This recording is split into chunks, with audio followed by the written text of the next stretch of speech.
Hello दोस्तों, मैं सुमेंद्र कुमार पटेल आप सभी का आपके अपने YouTube चैनल SKP क्लासेस में स्वागत करता हूं। हमारी न्यूट्रिएंट पोषक तत्व की श्रृंखला चल रही है।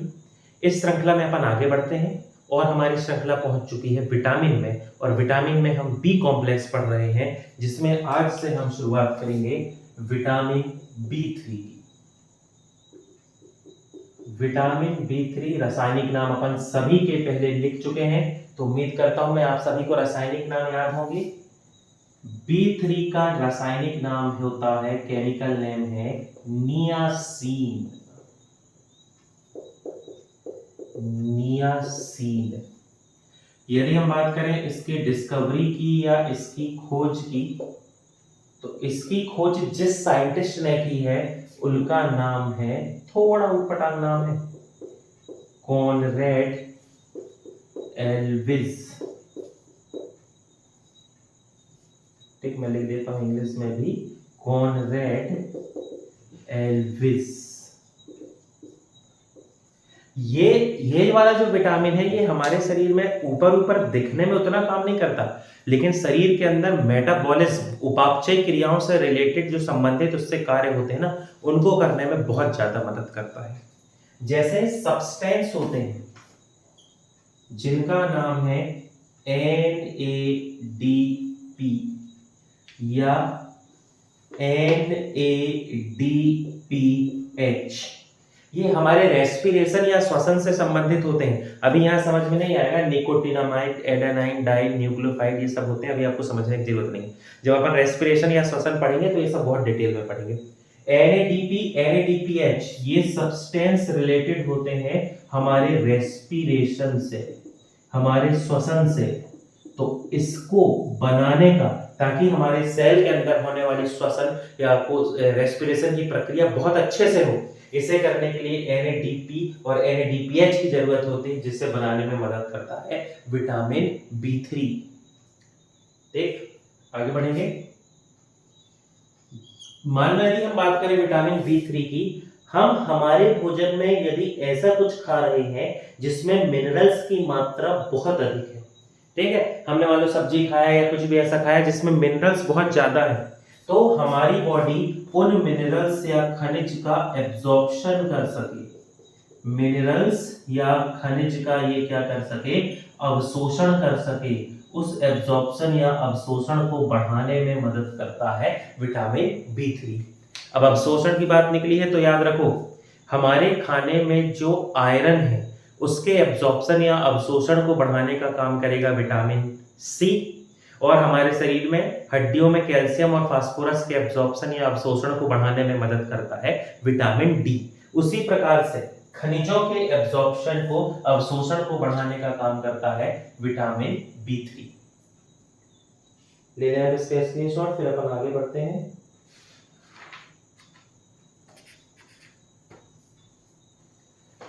ठीक, अब यहाँ एक बहुत महत्वपूर्ण एक टॉपिक अच्छे से समझेंगे इसको। यदि हम बात करें विटामिन B3 की, तो ये हमारे शरीर में प्रोटीन सिंथेसिस, या जिसे अपन कहते हैं प्रोटीन संश्लेषण की प्रक्रिया करने में मदद करता है।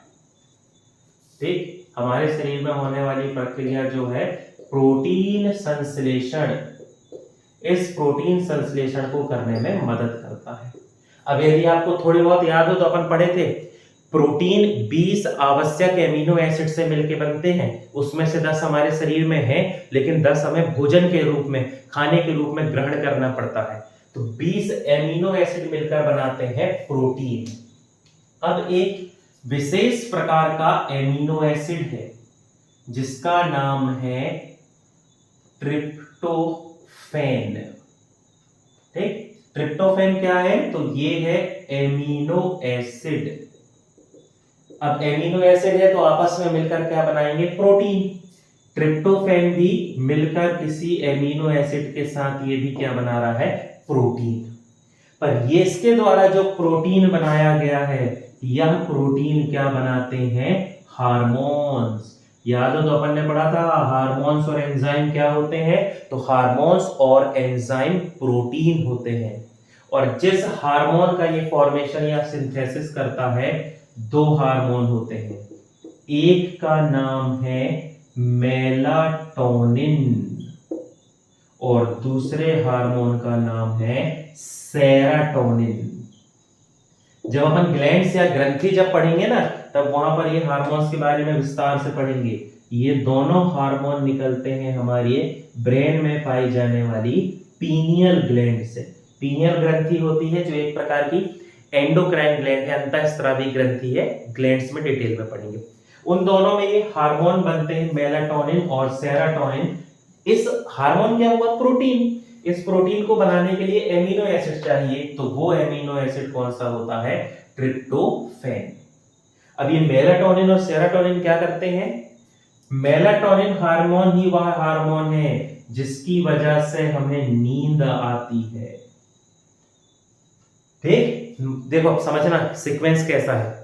जब हम अपनी आंख बंद कर लें या बहुत देर तक जब आंख में प्रकाश नहीं पहुंचता है, आंख में प्रकाश नहीं पहुंचेगा तो आंख की रेटिना कोई काम नहीं करेगी, क्योंकि इमेज ही नहीं बनेगी। लाइट के बिना इमेज या प्रतिबिंब तो बन नहीं सकता। तो जब रेटिना की रॉड सेल बहुत समय तक काम नहीं करती है, इनएक्टिव हो जाती है, तब उसके बाद सक्रिय होती है हमारी पीनियल ग्लैंड। और पीनियल ग्लैंड जैसे ही एक्टिव होती है, ये बना देती है मेलाटोनिन, और इस मेलाटोनिन हार्मोन के कारण हमें आने लगती है नींद। इसलिए देखना, बड़े बुजुर्गों से कभी आप सुनोगे नींद नहीं आती, उनसे बोलो तो वो कहते हैं लाइट बंद कर ले, आंख बंद कर ले, नींद आ जाएगी। तो यही कारण है, आंख बंद कर लिए, लाइट बंद कर ली, आंख में प्रकाश नहीं गया, पीनियल ग्रंथि एक्टिव हो गई, मेलाटोनिन बना और क्या आ जाएगी, नींद। दूसरा हार्मोन है सेरोटोनिन। ठीक, ये क्या करता है, जो अपना मूड होता है, जो अपना मन होता है, इस मूड को ये रिफ्रेश रखता है, अच्छे बनाने में मदद करता है। ठीक, यदि मान लो हमें थकान का एहसास हो रहा है, तो उस थकान से ये क्या करता है, मुक्त करेगा हमारे शरीर को, थोड़ा सा ये क्या देता है, आराम देता है, रिलैक्स करता है। उस काम के लिए हमारे शरीर में होता है सेरोटोनिन। ठीक, जैसे कभी आप पढ़ोगे, है ना, ऐसा ऑफिशियली नाम तो नहीं है, लेकिन जो नींद की गोली होती है ना, उस नींद की गोली को ट्रिप्टोफैन नाम से जाना जाता है। टर्म यूज होता है कॉम्पिटिटिव एग्जाम के हिसाब से बता रहा हूं मैं, ट्रिप्टोफैन टर्म यूज होता है किसके लिए, नींद की गोली। अब नींद की गोली से कैसे संबंधित है तो आप समझ सकते हैं, ट्रिप्टोफैन बना रहा है हार्मोन जिससे नींद आ रही है, इसलिए इसे क्या कहा जाए, नींद की गोली का नाम भी क्या होता है, ट्रिप्टोफैन। ठीक, चलो इसका बहुत अच्छे से स्क्रीनशॉट ले ले, ये आपके बहुत काम की चीज है, आगे काम आएगी, है ना, और कॉम्पिटेटिव में भी काम आएगी। चलिए आगे बढ़ते हैं। अब ये जो है प्रोटीन संश्लेषण या प्रोटीन सिंथेसिस करता है, जिसमें से एक अपन ने एग्जांपल देख लिया ट्रिप्टोफैन नाम के अमीनो एसिड से। वैसे ही क्या होता है, अलग अलग प्रकार के एमिनो एसिड होते हैं जो मदद करते हैं किसके फॉर्मेशन में, डीएनए। आपसे एग्जाम में पूछेगा ऐसा कौन सा विटामिन है जो हमारी कोशिका में डीएनए के निर्माण में मदद करता है। तो जो डीएनए के निर्माण में मदद करता है वो होता है विटामिन B3। ठीक, प्रोटीन है, डीएनए, आरएनए, क्रोमोसोम, इन सब में किसी ना किसी रूप में क्या होते हैं, प्रोटीन होते हैं, जीन है, ये सब प्रोटीन है। तो जब प्रोटीन संश्लेषण कर रहा है तो ये ही हमारे शरीर में किसका फॉर्मेशन कर देगा, डीएनए का। ठीक, चलिए आगे बढ़ेंगे। अब अपन देखते हैं इसके स्रोत, या जिसे अपन कहते हैं सोर्सेस। इसी सीक्वेंस से अपन चलते आ रहे हैं ना, तो उसी सीक्वेंस से अपन आगे बढ़ेंगे और अब अपन पढ़ते हैं इसके स्रोत।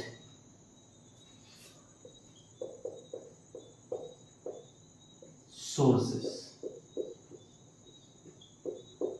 तो इसके यदि अपन स्रोत की बात करें तो इसके स्रोत होते हैं मांस, मछली, अंडा, कलेजा, कलेजा मतलब समझ गए ना, कलेजा मतलब किसका कलेजा? मुर्गे का लीवर। उसके लिए हम कौन सा टर्म यूज करते हैं? कलेजा। ठीक। बादाम, टमाटर, पालक, ये सभी अच्छे स्रोत होते हैं किसके? विटामिन B3 के। अब यदि अपन बात करें कि इसकी डेफिशिएंसी या कमी से होने वाला रोग, ये रोग याद रखना, इस विटामिन से जो काम की चीज है वो है रोग, क्योंकि वो बीमारी थोड़ी कॉम्पिटिटिव के हिसाब से थोड़ा सा जरूरी आती वो बीमारी। यदि अपन बात करें तो उस बीमारी का नाम है पेलिग्रा। ठीक, शायद नाम सुना हो। ऐसा सामान्यता होती तो नहीं है, देखने को नहीं मिलेगी, लेकिन फिर भी एक बीमारी होती है पेलिग्रा। ये जो पेलिग्रा बीमारी है ये इफेक्ट करती है हमारी स्किन या त्वचा। इस बीमारी में क्या होता है, जो त्वचा होती है ना, इसके ऊपर बहुत छोटे छोटे छोटे छोटे दाने जैसे निकल आते हैं। रेड कलर के दाने निकल आते हैं जो नीले होते हैं, फिर काले हो जाते हैं, और उनमें बहुत ज्यादा खुजली होती है। इतनी खुजली होती है कि खुजली करते करते करते करते वहां घाव बन जाते हैं। जहां पर वो पैचेस बने हैं, जो दाग बने हैं ना, वो दाग ऐसे होते हैं कि बिल्कुल उस जगह की स्किन को बिल्कुल ऐसे सिकोड़ देते हैं, बिल्कुल उसको श्रिंक कर देते हैं, जिससे वहां पर टिश्यू बहुत ज्यादा डैमेज होते हैं। तो त्वचा प्रभावित होती है, और त्वचा में क्या बन जाते हैं? त्वचा में दाग निकलते हैं, स्पॉट या दाग निकलते हैं। और बीमारी अधिक बढ़ने पर ये जो दाग हैं, जो स्पॉट निकले थे, ये घाव में बदल जाते हैं, जिसकी वजह से रक्त का स्त्राव होता है और बहुत क्या होती है? जलन। थोड़ी तो बड़ी बीमारी, लेकिन आपको देखने को नहीं मिलेगी, क्योंकि सामान्यतः आप स्रोत से ही देखो, ये ऐसे बहुत सामान्य स्रोत है जहां से B3 मिल जाता है, तो शरीर में B3 पहुंचता रहता है, बहुत दिक्कत नहीं होती है, तो कमी नहीं होती है। पर हाँ, फिर भी कभी आ जाए पेपर में कि B3 की कमी से होने वाला रोग कौन सा है, तो बीमारी का नाम है पेलिग्रा। या कहा जाए पेलिग्रा बीमारी में कौन सा अंग प्रभावित होता है, तो आपका आंसर क्या हो जाएगा? इसमें जो अंग प्रभावित होता है वो है स्किन या त्वचा। ठीक, चलिए आगे बढ़ते हैं। अब यदि अपन इससे की कमी से होने वाली बीमारी की बात करें, तो एक बीमारी और होती है। ठीक, वो बीमारी क्या होती है? आप थोड़ा सा लॉजिक लगाओ। ये क्या करता है? मेलाटोनिन, सेरोटोनिन बना रहा है, जिससे नींद आ रही है, हमारा जो मन है वो अच्छा होता है, स्ट्रेस नहीं है, तनाव नहीं है, ये सब है। तो यदि इस हार्मोन की कमी हो जाए, तो इस हार्मोन की कमी होने पर व्यक्ति जो है उसका मानसिक संतुलन बिगड़ जाता है। ठीक, मानसिक संतुलन जो होता है वो क्या हो जाता है? उसका बिगड़ जाता है, उसमें है ना बहुत ज्यादा समस्या होने लगती है सोचने समझने में। और ऐसा भी कहा जाता है कि यदि लंबे समय तक B3 की कमी हुई तो इंसान के अंदर पागलपन भी आ जाता है। ये पॉइंट याद रखेंगे, किस विटामिन की कमी से इंसान में पागलपन होता है, तो याद रखेंगे ये विटामिन B3 ही इसका आंसर है। और विटामिन में ये कंडीशन नहीं आएगी। और विटामिन बी है जो ब्रेन की एक्टिविटी को कंट्रोल करते हैं, लेकिन पागलपन यदि आ गया तो वहां पर आपका आंसर क्या होगा? विटामिन B3 की कमी से व्यक्ति क्या हो जाता है? पागल, क्योंकि वही हार्मोन बना रहा है, हार्मोन ही नहीं बनेंगे, मेलाटोनिन, सेरोटोनिन, इंसान सोएगा नहीं, मानसिक रूप से शांत नहीं रहेगा, तो वो बहुत ज्यादा चिड़चिड़ा होगा। यही समस्या बहुत लंबे समय तक होगी, तो मेंटल जो डिसीजेस बढ़ते जाएंगी, और बहुत ज्यादा बढ़ गए तो पागलपन हो जाएगा। ठीक, समझ गए? चलिए अब अपन बढ़ते हैं आगे। अब नेक्स्ट विटामिन की अपन करते हैं बात।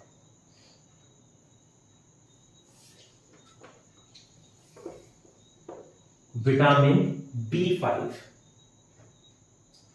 अगला जो विटामिन है इसका नाम है विटामिन B5। यदि अपन रासायनिक नाम की बात करते हैं तो आपने इसका रासायनिक नाम अपन पहले पढ़ चुके हैं। इसका रासायनिक नाम क्या है? पेंटोथेनिक अम्ल, या जिसे अपन क्या कहते हैं? Pantothenic acid. इसकी डिस्कवरी या इसकी खोज जिसने की है उस साइंटिस्ट का नाम है रिचर्ड कोहन। ठीक, नाम याद रखेंगे। हर खोज के अलग अलग साइंटिस्ट हैं। ठीक, एक जगह एक से रहेंगे तो मैं आगे चल के बताता हूँ। बाकी अभी तक अपन ने जितने भी पढ़े उन सभी के साइंटिस्ट क्या होते हैं, सबके साइंटिस्ट अलग अलग हैं। विटामिन B5 जो होता है ये हमारे शरीर में कोएंजाइम, कोएंजाइम टर्म बहुत अच्छे से याद रखेंगे, सह एंजाइम या जिसे हम कहते हैं कोएंजाइम। कोएंजाइम का मतलब, एंजाइम मतलब क्या हुआ, प्रोटीन, प्रोटीन मतलब केमिकल, और प्रोटीन क्या है, ऑर्गेनिक कंपाउंड। तो ये जो कोएंजाइम है ये हमारे शरीर में पाए जाने वाले ऑर्गेनिक कंपाउंड होते हैं, कार्बनिक यौगिक हैं। अब क्या कर रहे हैं ये कार्बनिक यौगिक, तो ये जो कार्बनिक यौगिक हैं हमारे शरीर में होने वाली मेटाबॉलिज्म जो एक्टिविटी होती है, जिसे अपन हिंदी में कहते हैं उपापचय क्रिया, मेटाबॉलिज्म जो एक्टिविटी होती है उसमें ये काम करते हैं कैटेलिस्ट की तरह। कैटेलिस्ट या जिसे अपन हिंदी में क्या कहते हैं, उत्प्रेरक, जो किसी भी अभिक्रिया को बढ़ा दे या घटा दे वो क्या कहलाते हैं, उत्प्रेरक। अब हमारे शरीर में हमेशा कौन सी प्रक्रिया चलती रहती है, मेटाबॉलिज्म की। मेटाबॉलिज्म का मतलब क्या होता है, शरीर के अंदर बहुत सारे पदार्थों का बनना, बहुत सारे पदार्थों का टूटना। वो पदार्थ के बनने और टूटने की जो प्रक्रिया होती है वही हमारे शरीर को चलाती है। उसी के कारण खाना का डाइजेशन हो रहा है, उसी के कारण हमें एंजाइम हमारे शरीर में बन रहे हैं, उसी के कारण रेस्पिरेशन हो रहा है। तो वो प्रोसेस बहुत जरूरी है। तो उस काम के लिए हमें जरूरत होती है एसिटिल कोएंजाइम, या आप सिर्फ ये याद रख लो कोएंजाइम। उस कोएंजाइम को बनाने में मदद करता है विटामिन B5। यदि आप अच्छी टेस्ट सीरीज लगाते हैं और अच्छे पेपर यदि आप देते हैं तो आप ये क्वेश्चन जरूर देखेंगे, कोएंजाइम का निर्माण कौन सा विटामिन करता है। तो कोएंजाइम का निर्माण करता है B5, जिसका संबंध होता है हमारे मेटाबॉलिज्म। और कोएंजाइम क्या है, तो घबराना नहीं, एंजाइम मतलब क्या होता है, एंजाइम हमारे शरीर में पाए जाने वाले प्रोटीन है। और प्रोटीन क्या होते हैं, ऑर्गेनिक कंपाउंड, कार्बनिक यौगिक। तो जो एसिटिल कोएंजाइम है ये भी हमारे लिए क्या हो जाएगा, ऑर्गेनिक कंपाउंड, या इसे हम कहते हैं कार्बनिक यौगिक। ठीक है, आगे बढ़ेंगे। ये जो विटामिन है इसका एक बहुत बेहतरीन काम है, समझेंगे इसको। यदि अपन बात करें हमारी किडनी, ठीक, तो हमारी किडनी के ऊपर एक ग्लैंड या ग्रंथि पाई जाती है। ठीक, ये जो किडनी के ऊपर ग्लैंड है इसे कहते हैं एड्रीनल ग्लैंड। बहुत अच्छे समझना, अच्छा कॉन्सेप्ट है। हिंदी में इसे अपन कहते हैं अधिवृक्क ग्रंथि। एड्रीनल ग्लैंड, अधिवृक्क ग्रंथि, जो हमारे किसके ऊपर होती है, किडनी। किडनी को हिंदी में क्या कहते हैं, वृक्क या गुर्दा, वृक्क के ऊपर है इसलिए इसे क्या कह रहे हैं, अधिवृक्क। अधिवृक्क जो ग्रंथि होती है इसमें बनते हैं दो हार्मोन। एक तो होता है सेक्स हार्मोन, ठीक, जो सेक्स एक्टिविटी को हमारे शरीर की कंट्रोल करता है। ये अपन जब ग्लैंड्स पढ़ेंगे डिटेल में पढ़ेंगे। ठीक, दूसरा जो हार्मोन है इस हार्मोन का नाम है एड्रीनलिन। ठीक, एड्रीनलिन जो होता है इसको भी अपन बहुत विस्तार से पढ़ेंगे ग्लैंड पढ़ते समय। बस अभी ये याद रखो, क्रोध, हिंसा, मानसिक तनाव, डर या किसी चीज से अपन को घृणा हो रही है, चिढ़ छूट रही है, इरिटेशन हो रहा है, तो उन सभी कंडीशन में जो हार्मोन निकलता है वो होता है एड्रीनल। एड्रीनल हार्मोन को किस नाम से जाना जाता है, स्ट्रेस हार्मोन। जब हमें स्ट्रेस या तनाव होता है उस तनाव की स्थिति में जो हार्मोन निकलता है वो होता है एड्रेनलिन। जो पबजी खेलते थे वो रिलेट कर सकते हैं, पबजी में जो इंजेक्शन मिलती थी लगाते थे वो किसकी होती थी, एड्रेनलिन। हेल्थ बढ़ जाती थी ना। तो वैसे क्या होता है कि हमें जो स्ट्रेस है, तनाव है, क्रोध, हिंसा, मानसिक तनाव, डर, मतलब जो ऐसी चीजें जो हमें बहुत स्ट्रेस दे रही हैं, उन सभी से बचाने के लिए हमारे शरीर में निकलता है एड्रेनलिन। अब आपको लगेगा कि विटामिन से कैसे संबंधित है, तो ये जो एड्रीनल ग्लैंड है, अधिवृक्क ग्रंथि, ये जो दोनों हार्मोन्स को निकालती है, इस काम के लिए इसे जो विटामिन प्रेरित करता है, स्टिमुलेट करता है, वो होता है विटामिन B5। अब आपसे पेपर में कैसा क्वेश्चन पूछेगा, एड्रेनलिन हार्मोन का संबंध किस विटामिन से है, या ऐसा कौन सा विटामिन है जो हमारे शरीर में सेक्स एक्टिविटी को नियंत्रित करता है, या ऐसा कौन सा विटामिन है जो स्ट्रेस हार्मोन को बनाने में मदद करता है, या स्ट्रेस हार्मोन को बनाने के लिए जिम्मेदार है। किसी भी तरीके से घुमा के आए, यदि आपको ये शब्द देखने को मिले तो आपका आंसर क्या हो जाएगा, ये काम कौन करता है, विटामिन B5। बिल्कुल कंफ्यूजन नहीं, बिल्कुल आराम से आपको समझ में जाएगा। लेने इसके स्क्रीनशॉट, फिर अपन आगे बढ़ते हैं।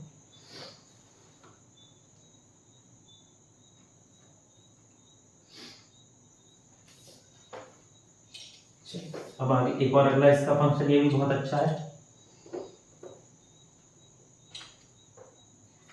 ठीक, देखो हमारे शरीर में पाया जाने वाला ऐसा सिस्टम या ऐसा तंत्र जो शरीर में होने वाले सभी कार्यों को नियंत्रित करता है, एक्टिविटी को कंट्रोल करता है, उसे हम क्या कहते हैं, नर्वस सिस्टम या तंत्रिका तंत्र। और नर्वस सिस्टम जो सेल से बना होता है, समझना, शरीर में होने वाली क्रियाओं को कंट्रोल करता है नर्वस सिस्टम, जिसे अपन कहते हैं तंत्रिका तंत्र। और ये जो नर्वस सिस्टम या तंत्रिका तंत्र जिस सेल से बनती है, इसे कहते हैं न्यूरॉन।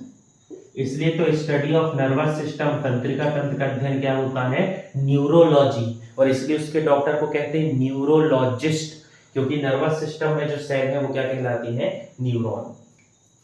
पढ़ा होगा आपने, शरीर की सबसे लंबी कोशिका होती है, longest cell of human body, या अभी तक जितनी भी सेल डिस्कवर्ड हुई हैं उनमें जो सबसे लंबी सेल है, वो लंबी सेल कौन सी है, न्यूरॉन। सीबीएसई बोर्ड वाले 9th में पढ़े होंगे, एमपी बोर्ड वाले 10th में पढ़े होंगे, ऐसा स्ट्रक्चर दिया है। ठीक, ये जो सामने वाला हिस्सा जो सिग्नल को लेता है, ये कहलाता है डेंड्राइट्स। मैं पूरा नहीं बना रहा, सिर्फ याद आ रहा है, इतना बना रहा हूं। सामने वाला पार्ट होता है साइटोन, इसी साइटोन में इसका क्या होता है, न्यूक्लियस। इसी में फ्लूइड या लिक्विड भरा होता है, जिसे तो कहते साइटोप्लाज्म है, लेकिन यहां पर इसका नाम क्या हो जाता है, सोमा। ये भाग साइटोन है, और ये जो धागे के जैसे दिखाई दे रहा है, इसे कहते हैं एक्सोन। और जहां नर्वस सिस्टम खत्म होता है, न्यूरॉन सेल, उसे कहते हैं नर्व एंडिंग। न्यूरॉन को अपन क्या कहेंगे, नर्व। कभी कभी एक्सॉन टर्मिनल भी लिखा होता है, और कभी कभी लिखा रहता है नर्व एंडिंग। तो अब ये तो कहानी हो गई एक न्यूरॉन। अब ऐसा तो है नहीं कि अपने शरीर में एक न्यूरॉन है, अपने शरीर में तो अरबों खरबों न्यूरॉन है, तो एक दूसरे से तो जुड़ी होंगी। तो क्या होता है, हर न्यूरॉन से जोड़ने के लिए वहां पर एक और पार्ट पाया जाता है। ये पार्ट हो गया, ठीक। यहां से फिर से यहां से क्या जुड़ी हुई है, दूसरी यहां मान लो जुड़ी है न्यूरॉन, ठीक। ये इसके डेंड्राइट्स हैं, सब कुछ वैसे ही है, सब वैसे ही चल रहा है ना। पर ये जो न्यूरॉन है, इससे ये न्यूरॉन जुड़ी है। इन दोनों को कनेक्ट करने के लिए, जोड़ के रखने के लिए बीचों बीच में एक हिस्सा पाया जाता है। ये जो हिस्सा होता है, इस हिस्से को कहते हैं सिनेप्स। ठीक, समझना, ये नहीं सोचना कि हाँ ये क्यों पढ़ना है, थोड़ा समझने की कोशिश करना। वह हिस्सा जो दो या दो से अधिक न्यूरॉन्स को आपस में जोड़ता है, उस हिस्से को हम कहते हैं सिनेप्स। सिनेप्स हो गया, यहां तक सिग्नल आया, फिर इलेक्ट्रॉन या सिग्नल जो है यहां से चले जाएंगे इस न्यूरॉन में। ये जो सिनेप्स होता है, इस सिनेप्स में लिक्विड या फ्लूइड भरा होता है, जो इलेक्ट्रॉन को या सिग्नल को आगे पहुंचाता है। इस लिक्विड को कहा जाता है न्यूरो ट्रांसमीटर। ठीक, ये जो फ्लूइड सिनेप्स में भरा हुआ है इसे कहते हैं न्यूरोट्रांसमीटर। और ये जो न्यूरोट्रांसमीटर नामक फ्लूइड है या लिक्विड है, इस न्यूरोट्रांसमीटर को बनाने में जो विटामिन मदद करता है वो होता है विटामिन B5। समझ रहे हो कितना महत्वपूर्ण काम कर रहा है? ये जो है न्यूरोट्रांसमीटर को बना रहा है। न्यूरोट्रांसमीटर कितनी जरूरी चीज है, यही सिग्नल को आगे, इसलिए तो हम रिफ्लेक्स एक्शन, प्रतिवर्ती क्रिया कर पा रहे हैं, सोच समझ पा रहे हैं, चल पा रहे हैं, कोई भी काम कर पा रहे हैं। तो न्यूरोट्रांसमीटर को बनाता है B5। ठीक, न्यूरोट्रांसमीटर का एक पॉइंट और समझेंगे, स्क्रीनशॉट लेने फिर आगे बढ़ते हैं।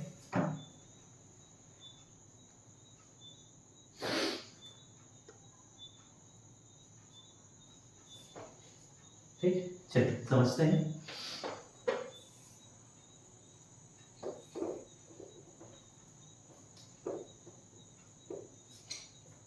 ठीक, तो वह हिस्सा जहां दो या दो से अधिक न्यूरॉन मिलते हैं उसे कहते हैं सिनेप्स। सिनेप्स में एक लिक्विड भरा है जो क्या कहलाएगा, न्यूरो ट्रांसमीटर। न्यूरो क्योंकि न्यूरॉन में है, ट्रांस मतलब ट्रांसफर करने वाला, और सिग्नल पहुंचा रहा है, ट्रांसमिट कर रहा है, इसलिए ट्रांसमीटर जो सिग्नल को पहुंचाते। यहां पर होते हैं दो हार्मोन। समझना, इसका भी संबंध B5 से है इसलिए पढ़ रहे हैं। यहां पर दो हार्मोन होते हैं, एक हार्मोन का नाम है डोपामीन। डोपामाइन भी कहते हैं कुछ लोग, एक ही बात है। ये क्या कहलाता है, डोपामीन। और दूसरा जो हार्मोन है ये कहलाता है एसिटिल कोलिन। ये थोड़ा सा मुश्किल है कि आपने सुना, एसिटिल कोलिन। ये दोनों जो हार्मोन हमारे शरीर में बन रहे हैं, इन दोनों हार्मोन को बनाने का काम करता है विटामिन B5। अब ये जो डोपामीन, अपन जब पढ़ेंगे नर्वस सिस्टम तो डिटेल में पढ़ेंगे, यहां मैं बिल्कुल थोड़ा थोड़ा बोल के बता दे रहा हूं। जो डोपामीन है इसे कहते हैं हार्मोन ऑफ हैप्पीनेस। ठीक है, क्या होता है, जब जैसे मान लो अपन मोबाइल में रील देख रहे हैं या अपन बहुत ज्यादा कोई एक काम कर रहे हैं, उस काम को जब अपन बार बार कर रहे हैं और अपन को अच्छा लग रहा है, जैसे मान लो अपन कहते हैं ना कि अगर सिर दर्द दे रहा है चाय पी लेते, अरे अच्छा नहीं लग रहा है घूम के आ जाते, चलो थोड़ा मोबाइल चला ले, मूवी देख ले। तो ऐसी कंडीशन, जिस कंडीशन को करके अपन को अच्छा लगे, अपन को सेटिस्फेक्शन हो, ठीक है, या हम कभी कभी होता है ना कि वीडियो देख के मोटिवेट हो गए, कह रहे यार ये तो बढ़िया है, कल से हम भी जिम जाएंगे, कल से हम भी 8 घंटे पढ़ेंगे। तो अपन जो मोटिवेट होते हैं या अपन को जो पर्सनल सेटिस्फेक्शन होता है, सेल्फ मोटिवेशन होता है, वो सब किसके कारण होता है, डोपामीन। जब किसी चीज की लत लग जाती है ना तो उसका कारण भी डोपामीन होता है, पर वो डिटेल से समझना पड़ेगा, अपन को नर्वस सिस्टम में पढ़ेंगे। एसिटिल कोलिन बल्कि याद रखेंगे, एसिटिल कोलिन जो है इसका संबंध होता है हमारी याददाश्त से, मेमोरी से। ठीक, जैसे जैसे उम्र बढ़ती जाती है ये जो एसिटिल कोलिन और डोपामीन है इनका बनना कम हो जाता है। डोपामीन हार्मोन ऑफ हैप्पीनेस, इसलिए देखना बुजुर्ग जो व्यक्ति हैं वो जल्दी चिढ़ते हैं तो अपन कहते हैं कि यार सठे आने लगा है, होता है तो क्यों, और फिर मेमोरी से संबंधित है, बुजुर्ग की याददाश्त भी कमजोर हो जाती है। तो उसका यही कारण है कि ये जो हार्मोन दोनों जो विटामिन B5 बना रहा है धीरे धीरे इनकी मात्रा कम होने लगती है। तो यदि किसी व्यक्ति के शरीर में एसिटिल कोलिन कम हो जाए तो जो बीमारी होती है उसे कहते हैं अल्जाइमर। ये बीमारी कहलाती है अल्जाइमर। ठीक, अल्जाइमर आपने नाम सुना होगा, मान लो असल जीवन में नहीं सुना तो पिक्चर में देखा होगा। अल्जाइमर बीमारी हो जाती है, इंसान क्या करता है, भूलने लगता है। अलग अलग स्टेज होती हैं, एक कंडीशन ऐसी आती है उसको अपने रिलेटिव, अपने घर वाले कोई याद नहीं होते हैं, याददाश्त बहुत कमजोर हो जाती है, उसी बीमारी को कहते हैं अल्जाइमर। तो आप याद रखेंगे, आपसे पेपर में पूछेगा कि ऐसा कौन सा विटामिन है जो अल्जाइमर रोग का कारण है, या ऐसा कौन सा विटामिन है जिसका संबंध हमारी याददाश्त से है, ऐसा कौन सा विटामिन है जो न्यूरोट्रांसमीटर बनाता है। तो इन सभी कंडीशन में आपका आंसर हो जाएगा विटामिन B5। अब समझो, आपसे घुमा के पूछ लिया जाए कि कौन सा विटामिन है जिसका संबंध हमारे नर्वस सिस्टम से है, या कह दिया जाए कौन सा ऐसा विटामिन है जिसका संबंध हमारे न्यूरॉन से है, कौन सा ऐसा विटामिन है जिसका संबंध हमारे ब्रेन या मस्तिष्क से है, ऐसा कौन सा विटामिन है जिसका संबंध हमारे स्पाइनल कॉर्ड से है। चारों कंडीशन में आंसर होगा विटामिन B5, क्योंकि ये चारों एक दूसरे से कनेक्ट हैं। नर्वस सिस्टम ही में तो ब्रेन और स्पाइनल कॉर्ड आते हैं, ब्रेन और स्पाइनल कॉर्ड के सिग्नल को नर्व ले जाते हैं जो न्यूरॉन के बने होते हैं। तो पांचों कंडीशन में आपका आंसर क्या हो जाएगा, विटामिन B5, है ना। पांचों मतलब एक और कंडीशन क्या, यदि आपके पेपर में लिखा आ जाए नर्व, तो आपका आंसर क्या हो जाएगा, विटामिन B5, है ना। तो समझ सकते हैं आप कितना जरूरी विटामिन है ये। चलिए आगे बढ़ते हैं।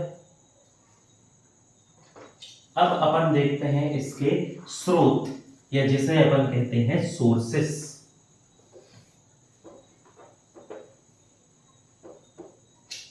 चलिए समझेंगे।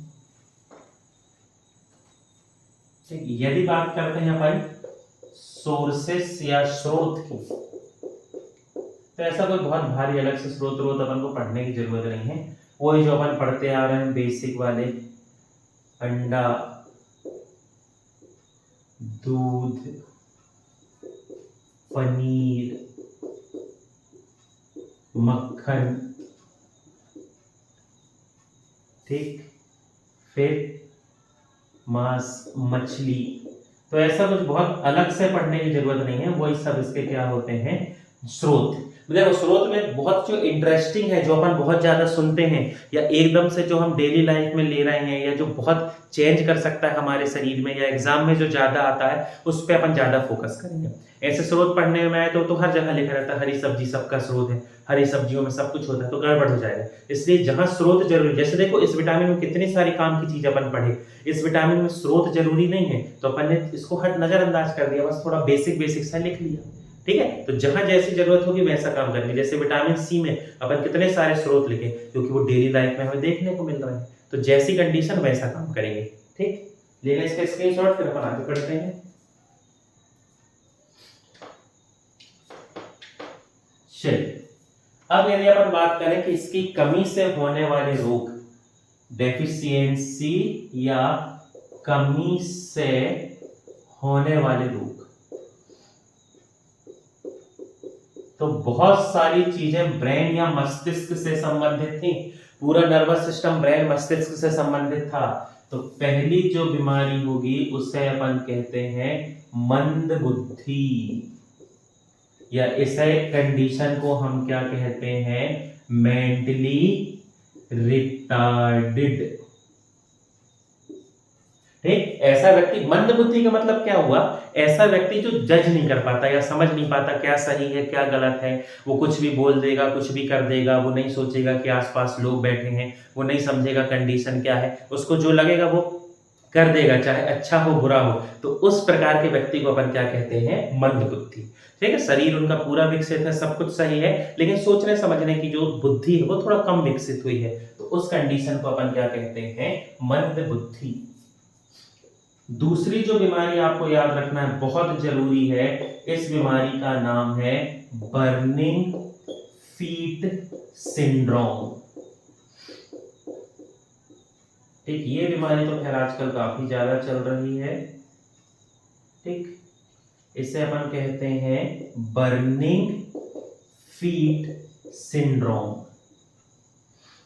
ठीक। क्या होता है इस बीमारी में, पैर की मांसपेशियों में या मसल्स में इतना ज्यादा खिंचाव होता है कि उसमें बहुत ज्यादा झंझनाहट होने लगती है, बिल्कुल वो बहुत ज्यादा कंपन करता है, पैर झंझनाहट होती है, दर्द होता है बहुत ज्यादा, और ऐसा लगता है जैसे पैर में जलन हो रही है, पैर में बहुत ज्यादा खिंचाव हो रहा है। ये क्या है, ये जो बीमारी है ये ज्यादातर महिलाओं में होती है, ठीक। और ये ऐसी महिलाएं जिनकी उम्र 40 वर्ष से अधिक है, ठीक, जिनकी उम्र 40 वर्ष से अधिक है, उनकी ये संभावना होती है कि मान लो वो किसी तरीके से हैं, कहीं पर बैठे हुए हैं, कुछ कर रहे हैं, ठीक, और उसके बाद एकदम से जाके यदि वो बैठते हैं, लेटते हैं, तो उनके पैर में बहुत ज्यादा झंझनाहट होगी, कंपन होगा, दर्द देगा, ठीक है, ऐसा लगता है मांसपेशियां इतना खिंच रही हैं कि वहां पर जलन होने लगती है, तो उस कंडीशन को कहा जाता है बर्निंग फीट सिंड्रोम। बहुत अच्छे से याद रखना, आप मॉक टेस्ट लगा के देख लो, आपको ये क्वेश्चन मिलेगा, ये बहुत इंटरेस्टिंग क्वेश्चन है। बर्निंग फीट सिंड्रोम डिसीज का संबंध किससे है? तो इसका संबंध होता है विटामिन B5। होती सबको, ऐसा नहीं कि सिर्फ महिलाओं को होती है, पुरुषों में भी होती है, लेकिन महिलाओं में इसकी संभावना या केसेस जो है ये ज्यादा देखे गए। ठीक, और मंद बुद्धि तो आप समझ ही जाओ, पूरा काम ब्रेन का कर रही है तो मंद बुद्धि है। ठीक, तो आज के वीडियो में इतना ही। आज हमने देखा विटामिन B3, विटामिन B5। ऐसे ही धीरे धीरे हम और विटामिन पढ़ते जाएंगे, धीरे धीरे अपन तैयारी करके आगे बढ़ते जाएंगे। आप चैनल से संबंधित जानकारी के लिए हमारे चैनल से जुड़े रहें। यदि आपको कोई भी सुझाव देना है या आप कुछ बताना चाहते हैं, कुछ पूछना चाहते हैं, आप कमेंट बॉक्स में पूछ सकते हैं। बहुत बहुत धन्यवाद।